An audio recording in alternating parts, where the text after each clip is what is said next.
Hello नमस्कार, welcome to Kargil news India में आस्था शर्मा। तो आइए आज की बड़ी खबरों पे नजर डालते हैं।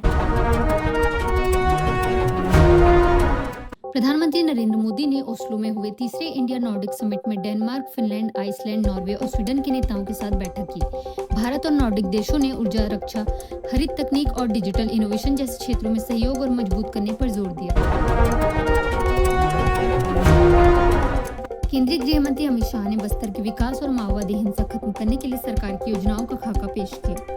उन्होंने कहा कि बस्तर ओलंपिक्स में इस बार करीब 3.94 लाख खिलाड़ियों ने हिस्सा लिया, जो युवाओं को मुख्य धारा से जोड़ने की बड़ी पहल है। केरल की यूडीएफ सरकार ने राज्य की आर्थिक स्थिति का आकलन करने के लिए एक विशेषज्ञ समिति का गठन किया है। सरकार ने समिति को 10 दिनों के भीतर श्वेत पत्र तैयार करने का निर्देश दिया है, ताकि राजस्व बढ़ाने और चुनावी वादों को पूरा करने की रणनीति बनाई जा सके। डीआरडीओ ने स्वदेशी ULPGM-V3 मिसाइल का सफल परीक्षण किया है। यह ट्रायल आंध्र प्रदेश के कुर्नूल स्थित डीआरडीओ टेस्ट रेंज में किया गया। रक्षा मंत्रालय के मुताबिक यह अत्याधुनिक missile integrated ground control system के जरिए टेस्ट की गई और भारत की स्वदेशी रक्षा क्षमता को और मजबूत करेगी। भारत और इटली के बीच रणनीतिक साझेदारी लगातार मजबूत होती जा रही है, खासकर इंडो मेडिटेरियन क्षेत्र में सहयोग को लेकर। वैश्विक बदलावों के दौर में दोनों देश राजनीतिक, आर्थिक और सुरक्षा मामलों में उच्च स्तर पर लगातार संवाद और सहयोग बढ़ा रहे हैं। तमिलनाडु के मुख्यमंत्री विजय की सरकार को सहयोगी दल CPIM ने AIADMK को लेकर चेतावनी दी है। CPIM के राज्य सचिव P सनमुगम ने कहा कि अगर सरकार की राजनीतिक दिशा बदली तो पार्टी समर्थन वापस लेने पर विचार कर सकती है। सरकार के खिलाफ फैल रही फर्जी खबरों और गलत सूचनाओं के बीच भारत में फॉल्स नैरेटिव का मुकाबला करना बड़ी चुनौती बनता जा रहा है। प्रधानमंत्री नरेंद्र मोदी ने खुद विदेशी यात्रा पर टैक्स लगाने की खबर को फैक्ट चेक कर गलत बताया और अफवाहों से सावधान रहने की अपील की। टीएमसी ने सांसद अभिषेक बैनर्जी को भेजे गए कथित लीक नगर निगम नोटिस को पूरी तरह फर्जी और मनगढ़ंत बताया है। पार्टी ने पत्रकारों से नोटिस में दिए गए पते और नंबरों की खुद जांच करने की अपील करते हुए कहा कि यह सिर्फ गलत जानकारी फैलाने की कोशिश है। संयुक्त राष्ट्र की वर्ल्ड सिटीज रिपोर्ट 2026 के मुताबिक दुनिया की लगभग 40% आबादी हाउसिंग संकट से प्रभावित है। रिपोर्ट में कहा गया कि तेज शहरीकरण, बढ़ती जमीन की कीमतें और महंगे घरों ने वैश्विक स्तर पर आवास संकट को और गंभीर बना दिया है। केंद्रीय पर्यावरण मंत्री भूपेंद्र यादव ने कहा कि देश में बाघों की बढ़ती संख्या वन्य जीव संरक्षण प्रयासों की सफलता को दर्शाती है। नई दिल्ली में 1-2 जून को होने वाले international big cat alliance summit से पहले उन्होंने कहा कि भारत वन्य जीव संरक्षण में दुनिया के लिए एक उदाहरण बन रहा है। टीवीके सरकार ने सहयोगी दलों से कैबिनेट में शामिल होने की अपील की है। पीडब्ल्यूडी और खेल विकास मंत्री आधव अर्जुना ने कहा कि मुख्यमंत्री चाहते हैं कि सामाजिक न्याय की विचारधारा पर काम करने वाले दल सरकार का हिस्सा बने।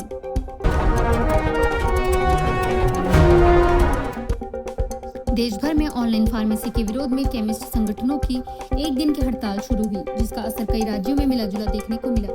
All India organisation of chemist and druggist ने दावा किया कि हड़ताल को उनके सदस्यों का पूरा समर्थन मिला है।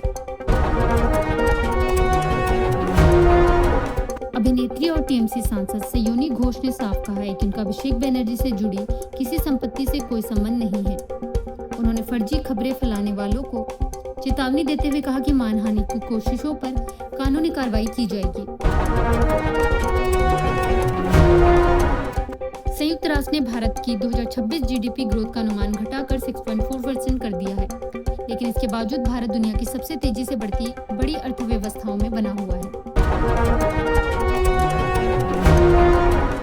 सुप्रीम कोर्ट ऑफ इंडिया ने सिख धार्मिक संपत्तियों की सुरक्षा और ऑडिट की मांग वाली जनहित याचिका पर सुनवाई से इनकार कर दिया है। कोर्ट ने कहा कि इस मामले के लिए संबंधित कानूनी और प्रशासनिक मंच उपलब्ध है, इसलिए सीधे सुप्रीम कोर्ट में हस्तक्षेप की जरूरत नहीं है।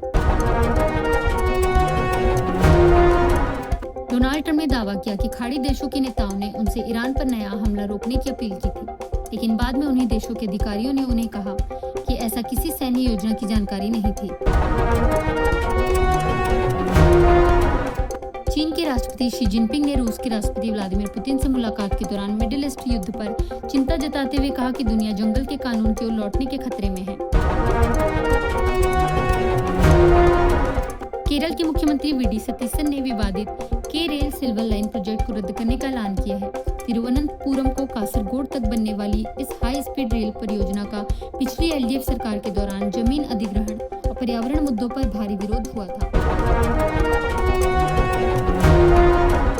भारत सितंबर 2026 में होने वाले ब्रिक्स समिट की मेजबानी करेगा, जिसे रूस के राष्ट्रपति व्लादिमीर पुतिन और चीन के राष्ट्रपति शी जिनपिंग के शामिल होने की संभावना है। प्रधानमंत्री नरेंद्र मोदी और इटली के प्रधानमंत्री जॉर्जिया मेलोनी का मेलोडी वाला नया वीडियो सोशल मीडिया पर जमकर वायरल हो रहा है।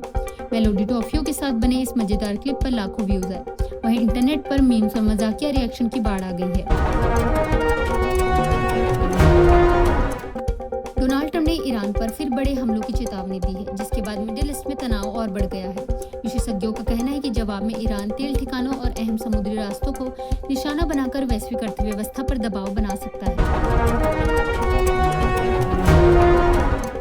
रूस के राष्ट्रपति व्लादिमीर पुतिन सितंबर में ब्रिक्स समिट के लिए नई दिल्ली आ सकते हैं। यह दौरा भारत रूस रिश्तों और वैश्विक रणनीतिक सहयोग के लिहाज से काफी अहम माना जा रहा है।